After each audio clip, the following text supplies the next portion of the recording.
বাজারে যে এত এত ডিম, আচ্ছা এই ডিমগুলা কি আসলেই অরিজিনাল, কি আমরা সবাই প্লাস্টিক খাচ্ছি? আসসালামু আলাইকুম, সবাই কেমন আছেন? আশা করি সবাই অনেক ভালো আছেন। রহমতে আমরাও ভালো আছি। তামান্না কুকিং ব্লগ থেকে আমি তামান্না চলে আসলাম নতুন আরেকটি ভিডিও নিয়ে। আশা করি ভালো লাগবে। তো যে যেখান থেকে ভিডিওটা দেখতেছেন একটু কমেন্ট করে বলবেন, আমি সবার কমেন্ট পড়বো আর আমার ভিডিওর মাধ্যমে আপনাদের কমেন্টগুলো তুলে ধরার চেষ্টা করব। তো এমন অনেকবারই হয়েছে যে আমি অনেক ডিম পাইছি যেটা আমার কাছে অস্বাভাবিক মনে হয়েছে।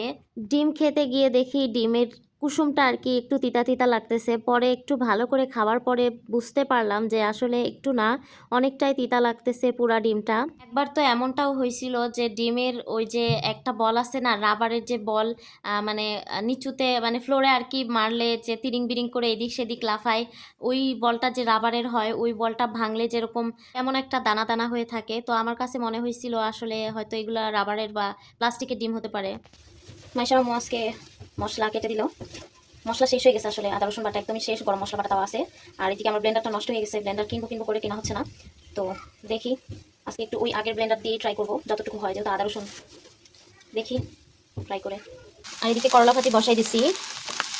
আলু একটু বেশি হয়েছে, আলু কম হয়েছিল জন্য আমি আবার একটু আলু কেটে দিছি। আর এখন দেখতেছি আলুটাই বেশি হয়ে গেছে। আর ইদানিং করলা ভাজিটা একটু বেশি খাওয়া পড়তেছে। করলা ভাজি আমার হাজব্যান্ডের দুজনেরই অনেক পছন্দের, কিন্তু বাচ্চারা খেতে চায় না।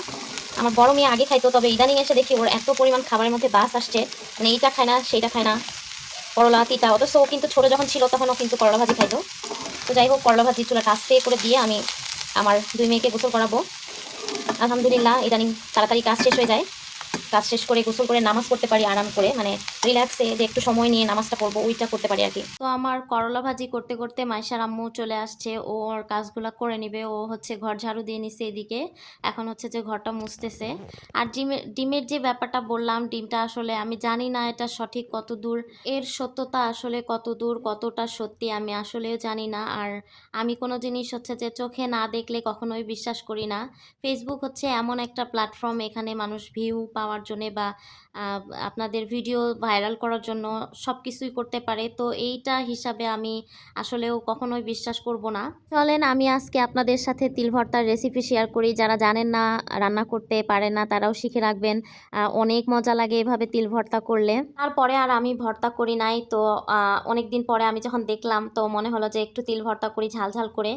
ভালোই লাগে খেতে আমার কাছে, কিন্তু মানে এটা করার আলিশে আমি আর কি বানাইছি না। তো যাই হোক, অনেক দিন পরে আজকে হচ্ছে ভাবলাম যে একটু তিল ভর্তা করি। আর সেই তিল ভর্তা করতে যা আমি ভাবতেছি যে কিভাবে করব তিল ভর্তা, আসলে এর আগে আমি কখনো করছি না।